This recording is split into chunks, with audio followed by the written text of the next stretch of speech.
ये है हिस्ट्री की आवर पास्ट पार्ट 1 क्लास 6।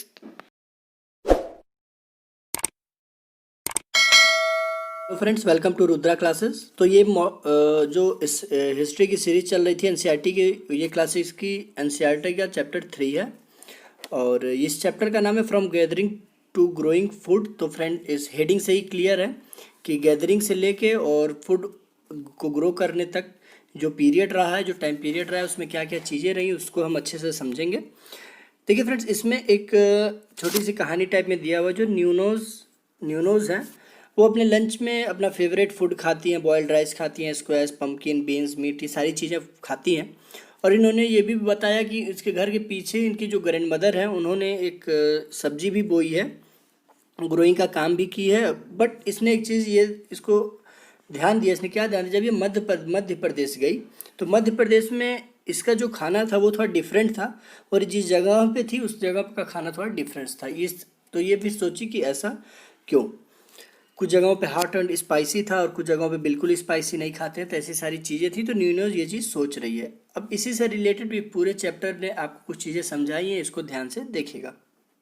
तो फ्रेंड्स चलते हैं। पहला हमारा हेडिंग है वैरायटीज़ ऑफ फूड। इसमें क्या कहा है कि today most of our food such as fruit, vegetable, grain, milk and meat comes from plant that are grown and animal that are reared. तो इसने बताया कि कुछ फूड्स, वेजिटेबल्स वहाँ से आते हैं, कुछ हम ग्रो करते हैं वहाँ से आते हैं, मीट्स कुछ एनिमल्स से जिन्हें चराते हैं, पालते हैं, रखते हैं, उनसे आते हैं। तो जैसे और डिफरेंट प्लांट और डिफरेंट कंडीशन में ग्रो करते हैं। देखिए फ्रेंड्स, सारे प्लांट सारे जगह नहीं होते हैं। आम का पेड़ कश्मीर में नहीं होगा आम का पेड़, और अखरोट का पेड़ उत्तर प्रदेश में नहीं होगा। तो ऐसी चीज़ें हैं। देखिए इन सीटू एक्सीटू कंजर्वेशन पे मत जाइएगा, उसको लेके डाउट या क्वेरी मत करिएगा, वो अलग डिफरेंट थिंग है। आप नॉर्मली आम का पेड़ कश्मीर में नहीं उगा सकते हैं और ग्राउंड नट आप यहाँ पे उत्तर प्रदेश में गोरखपुर में या नहीं उगा सकते हैं। तो यही इसने बताया कि डिफरेंट प्लांट डिफरेंट जगहों पे होते हैं, इसी तरह डिफरेंट क्रॉप भी डिफरेंट जगहों पे होते हैं। जैसे कि यहाँ पे दिया है rice for example requires more water than wheat and barley. This explain why farmer grow some crop in some area not in other area. तो इसने भी यही चीज़ बताया है कि हर क्रॉप हर जगह नहीं उगता है, फार्मर क्यों नहीं उगाते हैं। जैसे कि राइस है, राइस को उगने के लिए ज़्यादा पानी चाहिए, उसमें वो रोपिया होता है, रोपिया के लिए ज़्यादा पानी चाहिए होता है। लेकिन वीट और बार्ले उसके लिए ज़्यादा पानी नहीं होता है। तो हर जगह वीट और बार्ले नहीं हो सकता है और हर जगह राइस नहीं हो सकता है। राइस वहीं पे होगा जहाँ पे बारिश ज़्यादा होगी, वीट और बार्ले वहीं पे होगा जहाँ पे बारिश एवरेज होगी, कम होगी, जितना उसको रिक्वायरमेंट होगा। Different animals to prefer different environment. Different animals भी डिफरेंट इन्वायरमेंट में होते हैं। जैसे कि फ्रेंड्स व्हाइट पांडा यहाँ पे नहीं मिलता, वो हिली रीजन में जहाँ पे जो कोल्ड डेजर्ट है वहाँ पे ज़्यादातर ज़्यादातर क्या मेनली वहीं पाए जाते हैं। कोल्ड डेजर्ट में ही वाइट पांडा जो होते हैं। आपका एक याक होता है, वो भी नॉर्मली नहीं पाया जाता है। तो हर जगहों पे हर एनिमल्स नहीं पाए जाते। एक आपको मैं एग्जांपल दे रहा हूँ। देखिए फॉर इंस्टेंस इसने देखा sheep and goat can survive more easily than cattle in dry hilly environment. तो जो सीप एंड गोट हैं वो बहुत ईजिली सर्वाइव कर जाते हैं ड्राई जगहों पे या हिली इन्वायरमेंट में ईजिली सर्वाइव कर जाते हैं। कौन? Sheep and goat. बट हर एनिमल वहाँ पे सर्वाइव नहीं कर सकता है। But as you saw in chapter 2 women and men did not always produce their own food. जबकि दूसरे चैप्टर में आप लोगों ने फ्रेंड्स देखा होगा, जिन्होंने नहीं देखा होगा प्लेलिस्ट में लिंक आप जाकर देख सकते हैं। हमने डिस्कस किया था कि women and men did not always produce their own food. हमेशा ये दोनों अपना फूड नहीं बनाते थे। आगे देखते हैं फ्रेंड्स कि the beginning of farming and herding. तो बिगिनिंग क्या थी उसकी, वो चीज़ देखते हैं। The climate of the world was changing and so were plants and animals that people used as food. देखिए चैप्टर 2 में क्लाइमेट चेंज हुआ था, जो नियोलिथिक टाइम पे जिस चीज़ को हम लोगों ने डिस्कस किया था। तो जब क्लाइमेट चेंज हुआ तो प्लांट्स और एनिमल्स बहुत सारी चीज़ें चेंज होने का, प्लांट्स और एनिमल चेंज हुए मतलब खाने की वैरायटी भी हमारी चेंज हुई। Man women and children. देखिए फ्रेंड्स यहाँ पे लिखा हुआ man women and children probably observe several things. क्या ऑब्जर्व किया? The places where edible plant were found, how seeds broke off stalks, fell on the ground and new plants sprouted from them. तो उन्होंने क्या observe किया, man women and children ने, कि जो कहाँ पे एडिबल प्लांट्स है कहाँ पे ग्रो कर रहे हैं, इनके सीड्स कैसे अपने फॉर्म में आ रहे हैं, सीड्स कैसे निकल रहे हैं और कैसे सीड्स टूट के गिर के फिर नीचे ब्रोक होके और दोबारा से प्रोड्यूस्ड हो रहे हैं, प्लांट फॉर्म में चेंज हो रहे हैं, कैसे प्लांट बन रहे हैं, ये सारी चीज़ों ने उन्होंने जो और न्यू प्लांट कैसे स्प्राउट हो रहे हैं, तो सारी चीज़ों को उन्होंने ऑब्जर्व किया। The perhaps they began looking after plants, protecting them from birds and animals so that they could grow and seeds could ripen। तो उसने क्या कहा, and this way people became farmers. तो फिर पीपल्स फार्मर कैसे बने, इसने एक अनुमान लगाया कि कुछ प्लांट्स लगे होंगे और प्लांट्स को उन्होंने चिड़िया और जंगली जानवरों से जो प्लांट्स खाते हैं उनसे बचाया और वेट किया कि कब उसके जो फल हैं वो ग्रो होते हैं और कब राइपन होता है, राइपन होने तक वेट किया और जब वेट हुआ तो उसको फिर उस फूड को खाया। इस तरीके से क्या है कि उन्होंने एक फार्मर बन गए होंगे। क्या बोल रहा है इसने, एक प्लांट लगाया, वही प्लांट है, इस प्लांट को चिड़िया और जानवरों से बचा के प्रोटेक्ट कर रखा जब तक ये बड़ा ना हो जाए, इसमें फल देने ना लगे। फल देने के बाद उसने क्या वेट किया कि अब ये थोड़ा फल पक जाए फिर हम खाएंगे। फल पका और इन्होंने खाया और तब तक के लिए इसको प्रोटेक्ट करके रहा। इस वजह से ये जो है, ये प्रोसेस क्या हुआ कि इस प्रोसेस को फार्मिंग धीरे धीरे पता चला कि भाई ये तो फार्मिंग है। इस वजह से उनको फार्मिंग पता चला होगा कि होता क्या, इस तरीके से फार्मिंग का काम डेवलप हुआ होगा, यही ये बताना चाहता है। आगे देखते हैं। Women man and children could also attract then tame animals by leaving food for them near their shelter. तो फ्रेंड्स, और वुमेन मैन और चिल्ड्रन ने क्या किया कि जो टेम एनिमल्स है, टेम एनिमल किन्हें कहते हैं, टेम एनिमल्स का मतलब होता है जो ह्यूमन टॉलरेंट स्पीसीज होते हैं, यानी कि जैसे कि लॉयन हो गया, टाइगर हो गया, ये जो मैन को देख के, मैन स्पीसीज को देख के अटैक करते हैं खाने के लिए, तो वो चीज़ वो नहीं है। जैसे कि सिप हो गया, गोट हो गया, हिरन हो गए, तो ये सब जो ह्यूमन टॉलरेंट स्पीसीज होते हैं, बॉन्डिंग इनकी अच्छी होती है। तो ऐसे एनिमल्स को अट्रैक्ट करने के लिए वुमेन और चिल्ड्रन बच्चों ने क्या किया, अपने शेल्टर जहाँ पे रहते थे उसके बाहर कुछ फूड्स छोड़ देने लगे और वो आके उसको खाते थे। तो फिर धीरे धीरे वो समझ गए कि ये ह्यूमन स्पीसीज भी एनिमल टॉलरेंट है, हमें लेके टॉलरेंट है, और वो भी ये एनिमल स्पीसीज भी उनको लेके टॉलरेंट है। तो धीरे धीरे इनकी बॉन्डिंग हो गई और ऐसे जानवरों की इन्होंने अट्रैक्ट करना भी स्टार्ट कर दिया। The first animal to be tamed was the wild ancestor of dog. देखिए, सबसे पहला ऐसा टेम्ड एनिमल जो है और जिसे और पालतू जानवर कौन सा था, कुत्ता माना जाता है। जब खुदाई हुई थी, और ये खुदाई कहाँ पे हुई थी अभी आगे आप बताएंगे, चलिए मैं बता देता हूँ। बुरज़होम एक जगह है, बुरज़होम आगे आएगा फ्रेंड्स, घबराइए नहीं। बुरज़होम एक जगह है, वहाँ पे जब एक्सकवेशन हुआ था तो वहाँ क्या मिला था, डॉग का एविडेंस मिला था। Later people encourage animal that were relatively gentle to come near the campus where they lived. तो वही चीज़ें बता रहा हूँ कि वो जेंटल हो गए थे और इन्होंने कैंपस के पास आने जाने लगे थे, धीरे धीरे उनकी बॉन्डिंग अच्छी हो गई थी। These animals such as sheep, goat, cattle and also the pig lived in herds and most of them ate grasses. तो जितने भी ग्रास खाने के मैक्सिमम एनिमल्स थे, जैसे सीप, गोट, कैटल, पिग्स, ये सारे उनके ह्यूमन स्पीसीज और उनके जो शेल्टर्स उसके इर्द गिर्द ये मिलने लगे। People protected these animal from attacks by other wild animal, this is how they became herders. और जब ये आने लगे, शेल्टर्स के पास आने लगे, इनके पास रहने लगे, ये भी इनको खाना देने लगे, यानी कि एक दूसरे के साथ इनकी बॉन्डिंग अच्छी हो गई। तो इन एनिमल्स को, इन स्पीसीज़ को ह्यूमंस क्या किए और जंगली जानवर से प्रोटेक्ट करने लगे, और तो प्रोटेक्ट करते करते ये क्या हो गए, ये हर्डर हो गए। हाँ फ्रेंड्स, एक तरीके से हर्डर ही हो गए कि इनको ये जैसे कि अब और एक एग्जांपल ले लिए, ठीक है। ये ह्यूमंस, ये जहाँ पे ह्यूमंस रहते हैं, एक कोई भी जानवर है, मान लीजिए सिप है, सिप को जो अच्छे से इसको पालते हैं, खाना वाना देते हैं, और इस सिप से जो भी वुलेंस क्लोथ, ये वुलन जो भी कुछ भी निकालते हैं, तो ये यूज़ कर लेते हैं। ह्यूमन के द्वारा जो फूड दिया गया था ये यूज़ कर लेते हैं, और बदले में ह्यूमन स्पीसीज इसको जंगली जानवर से प्रोटेक्ट करते हैं। तो ये ह्यूमन क्या हो गए, हर्डर ही हो गए। यही चीज़ समझाया गया है कि ऐसे ही डेवलप हो गया होगा उनके हर्डिंग का काम। इज द नेम गिवन, देखिए डोमेस्टिकेशन क्या है, डोमेस्टिकेशन किसको कहा गया, is the name given to the process in which people grow plant and look after animals. तो डोमेस्टिकेशन मतलब क्या होता है कि पीपुल जो है प्लांट भी ग्रो करे और एनिमल्स को भी पाले, तो इसको क्या कहते हैं, डोमेस्टिकेशन कहते हैं। डोमेस्टिकेशन का नाम दिया गया है। Very often plants and animals that are tended by people became different from wild plants and animals. तो प्लांट्स एंड एनिमल्स जो भी पीपुल क्या है, ये जो वाइल्ड प्लांट्स थे, वाइल्ड एनिमल थे, उनसे डिफरेंट होते थे, मतलब कि जो टॉलरेंट होते थे, ह्यूमन स्पीसीज के लिए tolerant. This is because people select plants and animals for domestication. और जो टॉलरेंट होते थे वैसे ही प्लांट स्पीसीज और एनिमल्स को ह्यूमंस क्या करते थे, सेलेक्ट करते थे। For example they select those plants and animal that are not prone to disease. उस प्लांट एंड एनिमल को सेलेक्ट नहीं करते थे जो डिजीज के लिए प्रोन हो।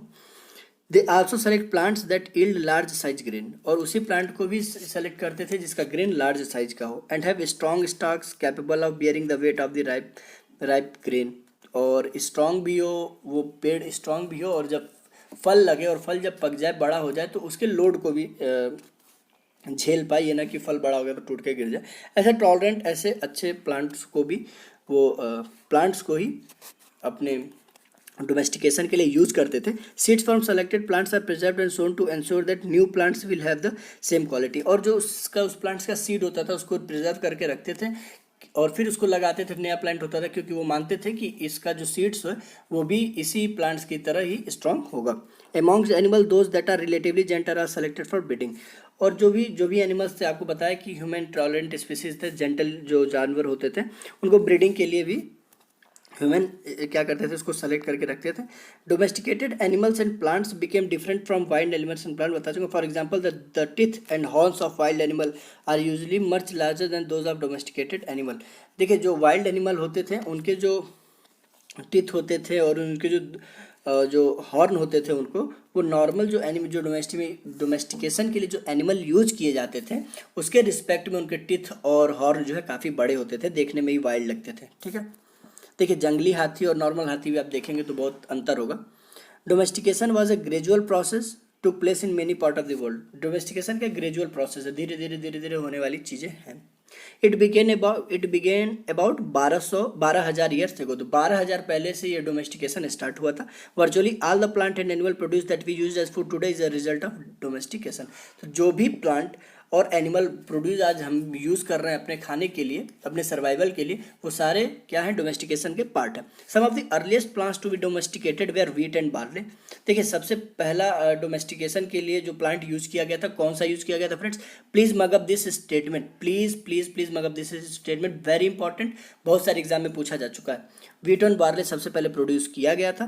The earliest domesticated animal include sheep and goat. और डोमेस्टिकेशन के लिए सबसे पहला एनिमल कौन सा यूज पाया गया था डोमेस्टिकेशन के लिए? शीप एंड गोट। देखिए फ्रेंड्स, दो डिफरेंस है। आप डॉग और शीप एंड गोट में अंतर। डोमेस्टिकेशन क्या बताएं आपको? अपने सर्वाइवल के लिए प्लांट और एनिमल्स को चूज करना इज कॉल्ड डोमेस्टिकेशन। ठीक है, और ये डॉग क्या है? वो टेम्ड एनिमल था, सबसे पहला वो टेम्ड एनिमल था जो फाइंड किया गया था। ठीक है, और ये कहाँ पे फाइंड किया गया था? वो पे बुर्ज़ाहोम में। तो दोनों का अंतर पता है। जब डोमेस्टिकेशन की बात आएगी तो शीप और गोट को आप ध्यान में रखिएगा। देखिए आगे क्या है कि a new way of life. अब अगला टॉपिक अब हमारा न्यू वे ऑफ लाइफ को देखते हैं क्या। If you plant a seed you will notice that it takes some time to grow. जब आप प्लांट लगाते हैं तो आप देखते हैं कि कुछ टाइम चाहिए उसको ग्रो करने के लिए, जाहिर सी बात है। This may be for several days या several week, month and some in some cases in some years. When people began growing plant, it meant that they had to stay in the same place for a long time. After the plant, watering, weeding, driving away animals and birds till the grain ripened. And then grain had to be used carefully. जैसा कि आप समझते हैं कि अगर कोई plants लगाता है तो कुछ टाइम के लिए उसको वेट करना पड़ता है, थोड़ा लॉन्ग टाइम तक वेट करना पड़ता है, उसको पानी देना पड़ता है, उसको एनिमल और बर्ड से बचाना भी पड़ता है, और तब तक वेट करना पड़ता है जब तक कि उसका फल पक ना जाए, और फिर उसका जो ग्रेन होता है उसको केयरफुली यूज़ करना पड़ता है। As the grain had to be stored for both food and seed, people had to think of ways of storing. और जो ग्रेन हुआ, मान लीजिए गेहूँ का पेड़ गेहूँ लगाया, गेहूँ का क्रॉप लगाया, गेहूँ जब हो जाता है तो उसको सारा गेहूँ तो हम एक बार में खा नहीं जाएंगे। उस गेहूँ को क्या करेंगे, कुछ गेहूँ स्टोर करेंगे, क्योंकि उस गेहूँ को फिर हम दोबारा यूज़ करते हैं क्या, उसको प्लांटेशन के लिए, सीड के लिए कुछ दूसरा दोबारा यूज़ करते हैं सीडिंग का काम करने के लिए। तो उसका कुछ दोबारा लगाने के लिए उसको बचाएंगे, कुछ स्टोर करेंगे, क्योंकि एक ही बार तो हम सारी चीज़ें पूरा अनाज नहीं खा सकते, उसको स्टोर करेंगे। तो हमको क्या होगा, स्टोरिंग की भी ज़रूरत होगी। In many areas they began making large clay plots और वोव्स बास्केट और dug pits into the ground. बहुत सारे एरिया में उन्होंने क्या किया, बहुत बड़े बड़े पॉट्स बनाए अनाज को रखने के लिए, बास्केट बनाए, और कुछ लोग क्या किए, गड्ढा खोद के ज़मीन में उसको एक कुछ एरिया उसका बना के एक पिट्स टाइप बना के, बॉक्स बना के ज़मीन के अंदर वहाँ पे अनाज को स्टोर करने लगे। तो आप ऐसा आप समझ रहे होंगे कि हंटर गैदरर से धीरे धीरे इनकी लाइफ कितनी चेंज हो रही है। ये अनाज उगाना भी सीख गए, उसको बचाना भी, प्रिवेंट करना भी, फिर उसको उसके ग्रेन को केयरफुली यूज करना और केयरफुली उसके ग्रेन को जो है स्टोर करना भी ये सीख गए। यानी कि धीरे धीरे इनका लाइफ हंटर गैदरर से चेंज हो रहा था।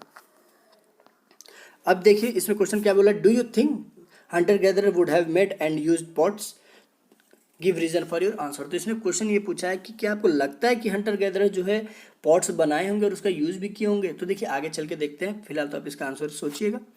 Storing animals, animals multiply naturally. देखिए एनिमल्स नेचुरली मल्टीप्लाई होता है कैसे, अब सीप है तो वो ब्रीड करेगी, फिर उसके 4 बच्चे होंगे, फिर वो 4 मेल और फीमेल होंगे, जो फीमेल होंगे वो भी ब्रीड करें, तो नेचुरली इनका प्रोसेस ये बढ़ते ही जाएंगे। Besides if they are looked after carefully they provide milk which is an important source of food and meat whenever required. और ये क्या है कि इनका केयरफुली केयर होगा और फिर ये जब डेवलप हो जाएंगे, बड़े हो जाते हैं, जो भी रहते हैं, सिर्फ ये क्या मिल्क प्रोवाइड करते हैं और एक खाने का मीट भी प्रोवाइड करते हैं, फूड प्रोवाइड करते हैं, मिल्क प्रोवाइड करते हैं, नेसेसरी की चीज़ें इनको प्रोवाइड भी करते हैं। In other word animals that are reared can be used as a store of food.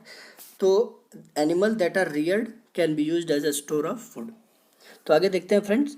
देखिए अब फ्रेंड्स इसमें क्या है कि finding out about the first farmer and हर्डर। सबसे पहला फार्मर और हर्डर कौन रहा होगा, इसको फाइंड करा जाए। फाइंड करने की बात कहा गया है कि each marks a site from where archaeologist have found evidence of early farmers and herders.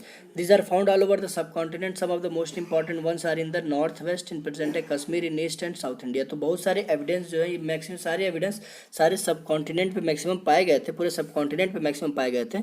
और सबसे ज़्यादा कहाँ थे, नॉर्थ वेस्ट में थे, कश्मीर के साइड में, और कुछ ईस्ट में और साउथ इंडिया में भी फाइंड किए गए थे। To find out whether these sites are settlement of farmers and herders, scientist study evidence of plants and animals bones. तो साइंटिस्ट ने एनिमल्स और प्लांट्स के जो फॉसिल्स थे उसको स्टडी किया। One of the most exciting finds include remain of burnt grain. तो और सबसे इंटरेस्टिंग चीज़ क्या फाइंड किया कि बर्न्ट ग्रेन मिला था, एक ग्रेन मिले थे कुछ, वो ग्रेन जले हुए थे। तो दीज में हैव बीन बर्न्ट एक्सीडेंटली और इन पर्पस। तो ये जो ग्रेन जले हुए मिले थे ये एक्सीडेंटली भी हो सकता है और हो सकता है कि पर्पसली बर्न किए गए हों। Scientists can identify these grains and so we know that a number of crops were grown in different part of the subcontinent. They can also identify the bones of animals. तो उन्होंने scientist क्या find किया कि ये crops हैं different part के सब continents पे ग्रो किए हुए हैं और उन्होंने कुछ एनिमल्स के बोन्स को भी डिफरेंट सब कॉन्टिनेंट पर स्टडी करा है। आइए देखते हैं कि ग्रेन और ब्रोन्स किस किस साइड्स पे पाए गए थे। वीट, बार्ले, सिप, गोट, कैटल, ये कहाँ पे थे फ्रेंड्स, इनके एविडेंस मेहरगढ़ कहाँ है, पाकिस्तान में, बलूचिस्तान के प्रोविंस पे। अब फ्रेंड्स आप सोच रहे होंगे कि ये जो मेहरगढ़ बलूचिस्तान में है वहाँ पे वीट, बार्ले और ये सारी चीज़ें जो है कैसे ग्रो हुई, जब वहाँ पे तो अब प्रेजेंट टाइम में पूरा रेगिस्तान है, तो वहाँ पे कैसे पॉसिबल हो सकता है। और वो मेहरगढ़ एरिया राइस के कल्टीवेशन के लिए भी बहुत इम्पॉर्टेंट था। तो ये कैसे पॉसिबल है, क्योंकि अभी तो आप पढ़ें कि राइस के कल्टीवेशन के पानी की ज़रूरत होती है। तो आपको बता दें फ्रेंड्स कि जो इंडस वैली सिविलाइजेशन थी, इंडस नदी के किनारे जो भी सिविलाइजेशन थी, तो ये जो इंडस नदी थी इसका कोर्स पहले बलूचिस्तान जो प्रोविंस है मेहरगढ़ का, वहाँ से होके गुजरती थी। बाद में इस इंडस रिवर ने अपना कोर्स चेंज कर दिया। इसके वजह से कहा जाता है कि इसमें ऐसा फ्लड आया जिसकी वजह से पूरी इंडस वैली सिविलाइजेशन ख़त्म हो गई। तो पहले इंडस रिवर उधर से होके जाती थी बलूचिस्तान की तरफ से, अब उसका कोर्स चेंज हो गया है। इस वजह से उस टाइम पे बेटर था, वो वीट बार्ले तो वहाँ होता था और राइस की कल्टीवेशन के लिए भी अच्छा माना जाता था। राइस फ्रेगमेंट्री एनिमल बोन्स, ये कहाँ पे था फ्रेंड्स, कोल्डियावा, इन प्रेजेंट डे उत्तर प्रदेश में है। देखिए ये सारी चीज़ें यूबीपीएससी के लिए इंपॉर्टेंट है, तो इसको मगअप कर लीजिएगा। राइस और फ्रेगमेंट्री एनिमल बोन्स। राइस और कैटल कहाँ है, महागरा। ये महागरा कहाँ पे, ये भी उत्तर प्रदेश में। देखिए कैटल का इसमें क्या फाउंड हुआ था, हूफ मतलब होता है जिस पंजे के एकदम नीचे का, पंजा का एकदम नीचे का भाग जो है उसको हूफ कहते हैं। तो मिट्टी के सरफेस पे उनका हूफ का एविडेंस मिला था। वीट एंड लेंटिल, ये कहाँ पे था, गुफ्रकल कहाँ पे, कश्मीर में है। Wheat and lentil, Gufkral. Wheat and lentil, dog, cattle, sheep, goat, buffalo ये कहाँ पे? बुरजाहों में आपको बता चुका हूँ। Wheat, green gram, barley, buffalo ये कहाँ पे? चिरांद में। मिलेट, कैटल, सीप, गोट, पिग हालोर में। देखिए black gram, millet, cattle, sheep, pig ये पयमपल्ली आंध्र प्रदेश में। These are the some of the some of the sites from which grain and bronze have been found. तो इसको देख लीजिएगा अच्छे से, इसको मगअप भी कर लीजिएगा। आगे देखते हैं कि टूवर्ड्स अ सेटल्ड लाइफ, तो archaeologist have found traces of huts और houses at the same site. कुछ साइट्स पे आर्कियोलॉजिस्ट जो हैं हट्स और हाउसेस भी कुछ फाइंड किए थे। In some instance in Burzahom peoples built pit houses which are dug into the ground with steps leading into them। तो बहुत बुरजहोम जो कश्मीर में है फ्रेंड्स, वहाँ पे इन्होंने क्या पिट हाउसेस पाए गए थे। मतलब ये छोटे छोटे छोटे छोटे ऐसे ऐसे ऐसे ऐसे ऐसे ऐसे ऐसे हाउस होते थे छोटे छोटे मट्टी के, तो इनको क्या कहते हैं? पिट हाउसेस थे। Which we are dug into the ground, जो which step leading into them, तो ये ज़मीन में मिले हुए थे। इनका अभी आप देखेंगे ऐसे ऐसे मैप करके बना होगा, लेयर वाइज है, लेयर वाइज इसमें मिले हुए थे। They may have provided shelter into cold weathers. तो ये क्या करते थे? ये जो फ्रेंड्स कश्मीर में ये पिट हाउस होता था। पिट हाउस क्या करते थे? ज़मीन के अंदर खोज के बनाते थे और वहाँ पे एक ऐसे इसको शेल्टर्स करके इसमें रहते थे। तो ये अनुमान लगाया गया था कि ये पिट हाउस ये बनाते थे ठंडी के टाइम पे, सर्दी से बचने के लिए, क्योंकि वहाँ पे बहुत बर्फबारी होती है। May have provided shelter in the cold weather. देखिए कोल्ड वेदर्स के लिए उसको शेल्टर्स के लिए यूज़ करते थे। Archaeologist have also found cooking hearth both inside and outside the hut which were suggested depending on the weather people could cook food either indoor and outdoor. और ये भी देखा गया कि एक जब खाना बनाने के लिए जो यूज़ करते थे एक हर्स टाइप में, चूल्हा टाइप में, वो जो हट्स के अंदर भी पाया गया था और उसके बाहर भी पाया गया था। तो इससे ये अनुमान लगाया जाता है कि ठंडी में वो खाना अंदर बनाते थे और गर्मी के टाइम पे वो खाना बाहर बनाते थे, टाइम के हिसाब से उसका यूज़ करते थे। तो इसमें क्या है कि अगला draw pit house, some tools have been found from many site as well, many of these are different from earlier palaeolithic tool and that is why they are called neolithic. तो बहुत सारे टूल ऐसे थे जो early में जो Palaeolithic के time पे टूल थे उससे डिफरेंट थे। इस वजह से इस नए वाले टूल्स की वजह से इस नए एरा को न्यूलिथिक के नाम से भी जाना जाता है। तो these include tools that were polish to give a fine cutting edge and mortars and pestles used for grinding grain and others plant produce. तो इस जो न्यूलिथिक टाइम के जो स्टोन के जो टूल्स थे वो बहुत फिनिश टूल थे। और आइए देख लेते हैं, उसमें कुछ नीचे फिगर्स दिया हुआ है। और मोटरार्स एंड पेस्टल्स जो टूल्स थे वो किसके लिए यूज़ किया जाता था? ग्रेन्स को ग्राइंड करने के लिए, काटने के लिए, चॉपिंग के काम के लिए, ग्रेन्स के लिए उसके लिए यूज किया जाता था। तो ग्रेन के ग्राइंडिंग के लिए कौन से टूल यूज किए जाते थे? Mortars and pestles. Even today several thousand years later tools of the palaeolithic time continue to be made and used and remember some tools were also made of bone. तो हजारों सालों बाद भी Palaeolithic types के जो tool हैं वो use हो रहे हैं और जो एनिमल्स के बोन्स भी हैं वो भी टूल्स के तौर पे यूज़ किए जा रहे हैं। देखिए इसमें से फ्रेंड्स ये टूल्स है, इस टाइप के टूल्स हैं, ये नए न्यूलिथिक टाइम्स के टूल्स हैं सारे। Many kind of earthen pots have been also been found. बहुत सारे पॉट्स भी जो है ज़मीन से निकले थे, एक्सकवेशन में निकाले गए थे। These were sometime decorated and were use for storing things. तो जो पॉट्स निकालते थे वो जो पॉट्स थे वो डेकोरेटेड पॉट्स थे और उसको ग्रेन्स को स्टोर करने के लिए भी यूज़ किया जाता था। तो अगर क्वेश्चन में कहीं आता है कि क्या वो जो पॉट्स हैं उनको ग्रेन के स्टोरिंग के लिए यूज़ करते थे कि नहीं करते थे, या पॉट्स उस टाइम पे थे कि नहीं, तो आपका आंसर हाँ होना चाहिए फ्रेंड्स कि पॉट्स का यूज़ करते थे वो ग्रेन को स्टोर करने के लिए।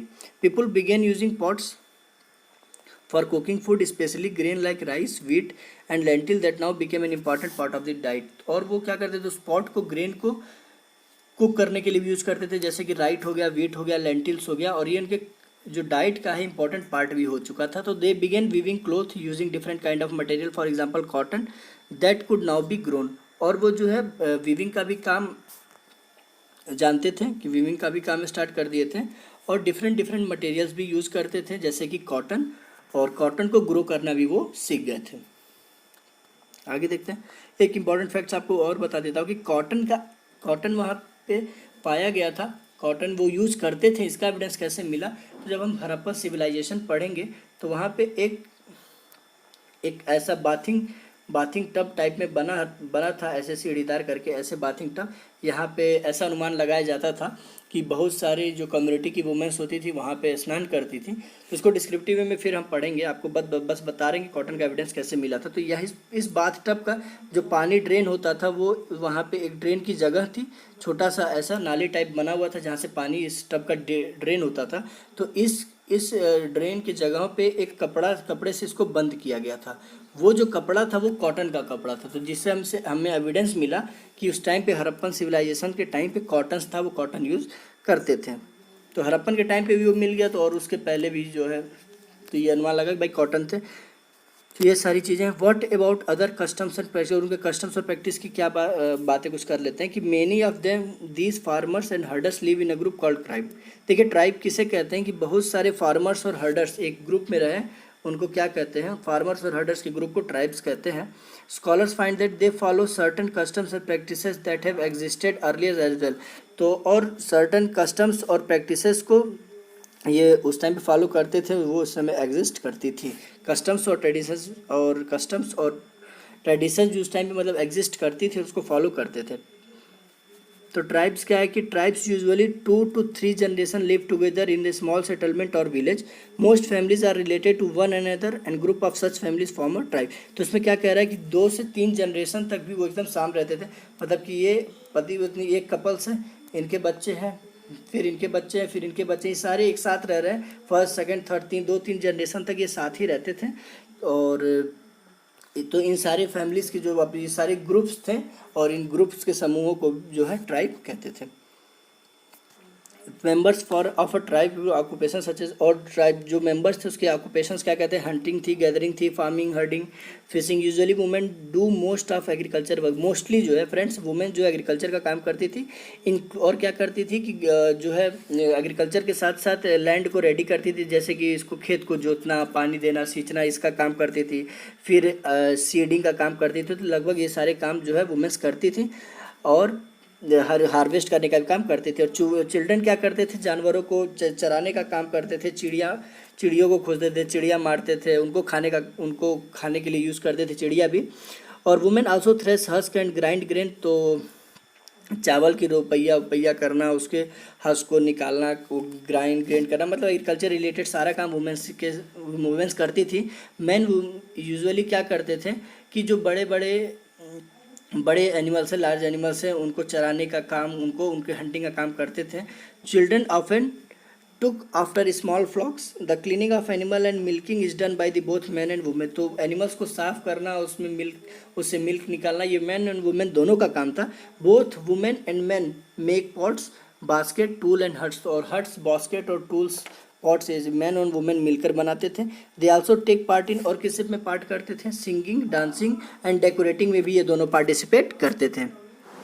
तो अगला पॉइंट क्या फ्रेंड्स देखते हैं उसको कि some man are regarded as leaders. कुछ मैन जो है लीडर्स होते थे।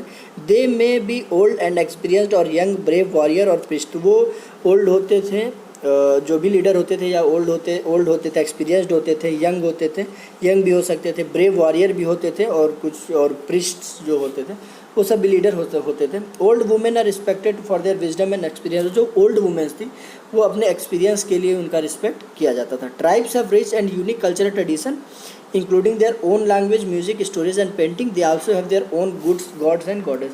तो ट्राइब्स हैं जो अपने कल्चर्स के रिच थे, और उनका अपना लैंग्वेज था, म्यूजिक थी, स्टोरी थी, अपनी पेंटिंग थी, उनका पेंटिंग्स का अपना टाइप भी था, और उनका अपने गॉड एंड गॉडेस भी उनके थे। तो what makes tribes different from many other society you will be studing about is that कि land, forest, grassland and water are regarded as the wealth of entire tribe. तो जो entire tribes थे उनका land, forest, grassland और water ही क्या था, उनका वेल्थ था। And everybody shares and uses these together. और जितने भी थे वो सारे मिल के एक दूसरे के साथ ये सारी चीज़ें शेयर भी करते थे। No sharp difference between the rich and poor. और कोई शार्प डिफरेंस कुछ नहीं पाया गया रिच और पुअर के बीच में।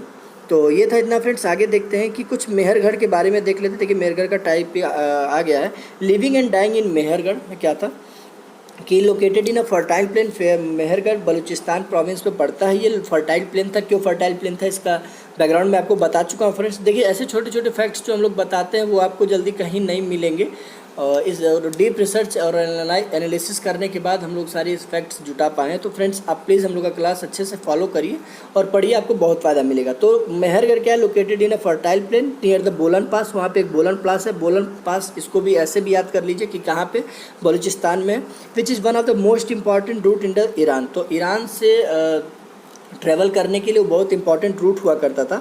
Mehrgarh were probably one of the places where women and men learn to grow barley and wheat and rear sheep and goat for the first time in this area. तो वो मेहरगढ़ का वो एरिया था जहाँ पे मेन जो है व्हीट और बार्ले उगाना और शिप्स और गोट्स को चराना या रेयर करना वो सबसे पहले वहाँ पर सीखे थे। तो वो कौन सा एरिया था, वो मेहरगढ़ का था। It is one of the earliest village that we know about. और ये सबसे पुराना विलेज है जिसके बारे में हम जानते हैं। मतलब विलेज अभी तक हमारे इतिहास का सबसे पुराना विलेज वो कौन सा है, मेहरगढ़ विलेज है, जिसके बारे में हम जानते हैं। उससे पहले और किसी विलेज के बारे में हम फाइंड आउट नहीं कर पाए अभी तक। तो archaeologist who excavated this site found evidence of many kinds of animal bones from the earliest level. तो जब इसको एक्सकवेट किया आर्कियोलॉजिस्ट ने तो बहुत सारे बोन्स जो हैं, बोन्स का जानवरों का बोन्स एविडेंस के तौर पर पाएँ। और bones of wild animal such as deer and pig के भी बोन्स मिले। Later level they found more bones of sheep and goat and in still later level cattles bones are most common, suggesting that this was the animal that was generally kept by the people. तो धीरे धीरे बहुत जगह excavation करने पे ship और गोट पाया गया। तो इसको क्या माना गया कि जनरल एनिमल्स थे जिसको नॉर्मली सारे हर्डर्स जो है यूज़ करते थे इन एनिमल्स को। देखिए फ्रेंड्स, इस बॉक्स में एक छोटा सा इन्फॉर्मेशन लिखा है कि ये जो मेहरगढ़ विलेज के बारे में बताया कि one of the distinctive feature of the village is that most people who live there are engaged in food production. तो जितने मैक्सिमम पीपल जो इस विलेज में रहते थे वो अपने फूड प्रोडक्शन में ही इंगेज रहते थे।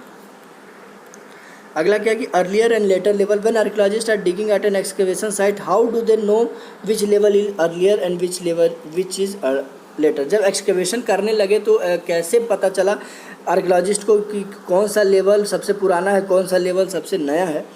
तो suppose people first start living on a flat land over the year surface were gradually rise because people discarded waste material and generally stay and rebuild houses in the same places. देखिए इसमें पूरे paragraph में कहा गया है कि कैसे find करते थे कि कौन सा लेयर्स पुराना है, कौन सा लेयर्स नया है। तो उन्होंने क्या फाइंड किया कि मान लीजिए पीपल यहाँ पर रह रहा है और जब पीपल्स रहेंगे जरूरी बात जाहिर सी बात है कि कुछ वेस्टेज चीज़ें भी उनसे ज़रूर होंगी, निकलेंगी, कुछ हट्स बनाएंगे, कुछ बनाएंगे, गिरेगा, बनेगा।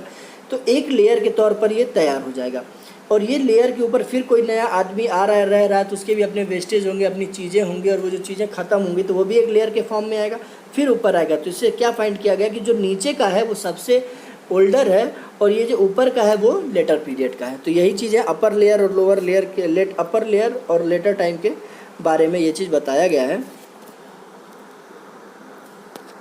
देखिए other find at Mehrgarh include remain of square और रेक्टेंगुलर हाउसेज। देखिए इस टाइप के स्क्वायर और रेक्टेंगुलर हाउस फाइंड किए गए थे और ईच हाउस हैड 4 और more compartment some of which have been used for storage. तो हर हाउस जो पाए गए हैं वो 4 या 4 से ज़्यादा कंपार्टमेंट रहे हुए हैं और वो एक कंपाउंड फूड ग्रेन के स्टोरेज के लिए यूज करते थे। When people die their relative and friends generally pay respect to them. जब आदमी मर जाते थे तो उसके जो है उसके रिलेटिव्स उसको रिस्पेक्ट पे करते थे और किस तरीके से पे करते थे कि peoples look after them perhaps in the believe that there is a some form of life after the death. और वो इस देखिए ये लाइन बहुत इंपॉर्टेंट है, कई बार पूछ चुका है कि वो जो है लाइफ आफ्टर डेथ में बिलीव करते थे कि नहीं करते थे।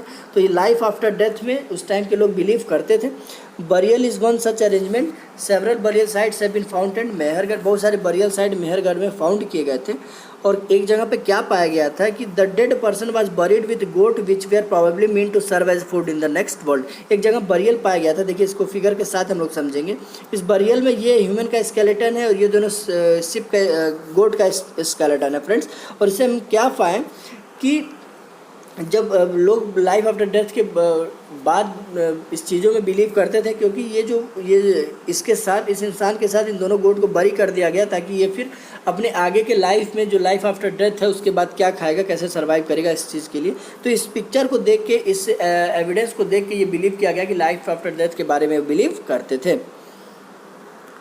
देखिए और आगे क्या है कि क्लोजर लुक, एक दार्जिलिंग हेडिंग एक जगह है वहाँ के बारे में बात की गई है। दार्जिलिंग हेडिंग जो है ये ब्रह्मपुत्र वैली में वहाँ पे लाई करती, ब्रह्मपुत्र वैली के है। ब्रह्मपुत्र वैली के पास एक हिल है डार्जिलिंग हर्डिंग, वहाँ के उसके बारे में बात किया गया है कि close to route leading to China and Myanmar, China and Myanmar जाने के लिए ये रूट जो है बहुत अच्छा है, इसे यहाँ पे दोनों को कनेक्ट करता है। इस year stone tool including mortar and pestles have been found, यहाँ पे मोटरार्स और पेस्टल्स जो है स्टोन फाउंड किए गए हैं। कहाँ पे? डार्जिलिंग हेडिंग में। और ये क्या इंडिकेट करता है कि people probably growing grain and preparing food from it. देखिए मोटरार्स और पेस्टल जो है फूड क्रॉप के ग्रो के लिए और उसको फूड क्रॉप के ग्रोइंग के लिए सबसे ज़्यादा यूज़ किया जाता था। कौन सा होता था ये? Mortars and pestles. Probably growing grain and preparing food from it. Other find include jadeite, a stone that may have been brought from China. एक तो और कुछ जेडाइट टाइप का भी स्टोन्स पाया गया, टूल्स पाया गया था। और ये जो स्टोन्स है ये कहाँ का था? ये चाइना का था। तो ठीक है फ्रेंड्स, इस जेडाइट का नाम भी ध्यान में रखिएगा। Also common are find of tools made of fossil food ancient wood that has harden into stone and pottery. देखिए कुछ जो है टूल्स जो है फॉसिल से भी बनाते थे और वो बहुत हार्ड होते थे, जो फॉसिल से ये लोग बनाते थे, और पॉटरी भी बनाते थे। देखिए अब इस बॉक्स में क्या कहा गया है फ्रेंड्स कि टर्की अपने एटलस में फाइंड करिए, तो आप ज़रूर फाइंड करिएगा। अगल बगल के और भी कंट्रीज़ भी देखिएगा, थोड़ा सा मैप का नॉलेज बढ़ेगा। बाकी तो हम आपको मैप पे दिखाएंगे ही हर चीज़। One of the most famous neolithic site Catal Huyuk was found in Turkey. देखिए कैटल ह्यूक साइट कहाँ पे फाउंड किया गया था? तो 4 ऑप्शन दे के पूछ सकता है, तो टर्की ऑप्शन देगा तो टिक मार दीजिएगा। Catal Huyuk most famous neolithic site थी टर्की में। Several thing were brought from great distance. देखो flint from Syria, cowries from the. देखिए कहाँ से क्या क्या चीज़ फाउंड किया गया था, इसको ये ध्यान में रख लीजिए। फ्लिंट कहाँ? सीरिया से फाउंड किया गया था। कावरेज कहाँ से? रेड सी से फाउंड किया गया था। सेल्स मेडिटेरियन सी से फाउंड किया गया था। And used in the settlement, ये अपने ह्यूमन सेटलमेंट में यूज़ करते थे। कोई कार्ड्स नहीं पाया गया था। Most things would have been carried out on the backs of pack animal such as cattle और बाइबल। तो फ्रेंड्स ये था हमारा तीसरा चैप्टर। बहुत इंपॉर्टेंट, काफ़ी इंपॉर्टेंट फैक्ट्स भी इसमें थे जो हम लोगों ने आप लोगों से डिस्कस किया है। इसमें कुछ क्वेश्चंस भी दे गए हैं फ्रेंड्स। प्लीज़ आप लोग से रिक्वेस्ट है कि इस क्वेश्चंस को जो है अटेम्प्ट करिए, और जो क्वेश्चन नहीं आता है कमेंट बॉक्स में कमेंट करके बताइए। जो चीज़ें नहीं समझ में आई उसको कमेंट बॉक्स में करिए, ज़रूर हम लोग बताएंगे, रिप्लाई करेंगे। एक इधर कुछ प्रॉब्लम्स आने की वजह से क्लास 1-2 दिन आपकी कुछ डिले हो गई है, वीडियोज़ नहीं आ पाए। कल से फिर शेड्यूल टाइम पर आपके सारे क्लासेज आएंगी। फ्रेंड्स आप लोग के व्यूज़ कम है और कभी कभी व्यूज़ ज़्यादा होते हैं तो लाइक कम होते हैं। फ्रेंड्स अगर आप देखते हैं और आपको पसंद आता हो तो प्लीज़ इस वीडियो को लाइक शेयर और सब्सक्राइब करिए, हम लोग को इंस्पिरेशन मिलता रहेगा। और फ्रेंड्स अपने सर्कल्स में शेयर ज़रूर करिए, आप शेयर करेंगे व्यूवर्स बढ़ेंगे, हमको और इंस्पिरेशन मिलेगा और नए नए अच्छे अच्छे इनिशिएटिव्स लाने के लिए। जब आप लाइक नहीं करते, आप शेयर नहीं करते तो हम लोग डीमोटिवेट होते हैं कि शायद आप लोग को हमारा चैनल पसंद नहीं आ रहा है। तो फ्रेंड्स अगर आपको पसंद आया हो तो please do like share subscribe जरूर करिए। फ्रेंड्स आज के लिए इतना ही, मिलते हैं नेक्स्ट लेक्चर में। जय हिंद।